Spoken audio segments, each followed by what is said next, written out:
नमस्कार, आप देख रहे हैं देशवा न्यूज। मैं हूं प्राची सिंह आपके साथ। बिहार में नई सरकार का गठन हो गया, एनडीए की सरकार बन गई और नीतीश कुमार मुखिया बन गए, लेकिन अभी तक मंत्रिमंडल का विस्तार नहीं हुआ है। और बता दें कि सीएम हाउस में बैठक होती है जिसमें दोनों डिप्टी सीएम सम्राट चौधरी, विजय सिन्हा और तमाम जदयू और बीजेपी के नेता मौजूद होते हैं। घंटों तक बैठक होती है, लेकिन मंत्रिमंडल का विस्तार नहीं होता, ना ही कैबिनेट की बैठक होती है।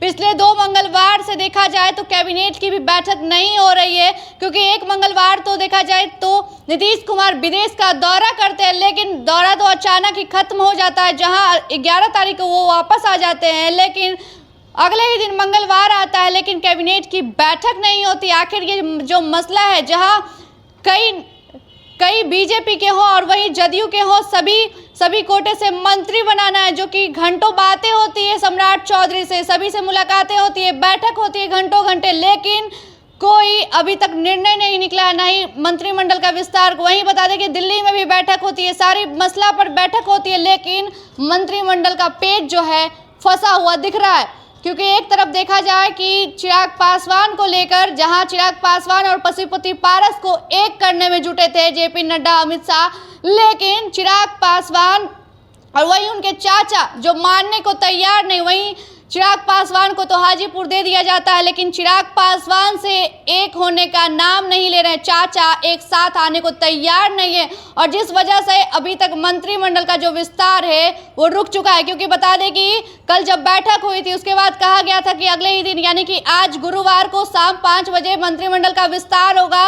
वहीं राजभवन में तैयारी भी हो रही थी, लेकिन अचानक जो है उसे मंत्रिमंडल का विस्तार टाल दिया जाता है, क्योंकि चाचा भतीजे की लड़ाई। वहीं जितने भी घटक दल हैं उसमें सभी को सीट के जो बंटवारे हैं वो अभी तक मसला सुलझा नहीं है, क्योंकि जिस तरीके से जदयू और बीजेपी आधे सीटों की मांग कर रही है, वहीं घटक दल है वो भी उतने सीटों की मांग कर रहे हैं। उपेंद्र कुशवाहा हो या जीतन राम मांझी, जिस तरीके से पशुपति पारस भी 5 सीटें मांग रहे हैं, उन्हें 5 सीटें नहीं दिया जा रहा है। कहा जा रहा है कि चिराग पासवान के साथ आइए, लेकिन वो मानने को तैयार नहीं जिस तरीके से देखा जाए, इसलिए मसला सुलझा नहीं है।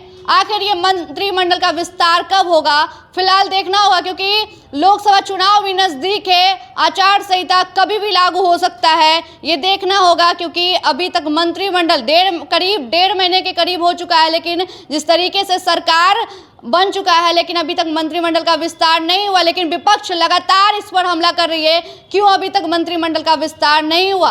आखिर देखा जाए कब तक होता है, चुनाव की भी घोषणा कभी भी हो सकती है। फिलहाल इस वक्त की खबर में इतना ही। देखते रहे देशवा न्यूज। धन्यवाद। देशवा न्यूज पर वीडियो देखने के लिए लाइक करें, सब्सक्राइब करें, साथ ही बेल आइकन दबाना न भूलें।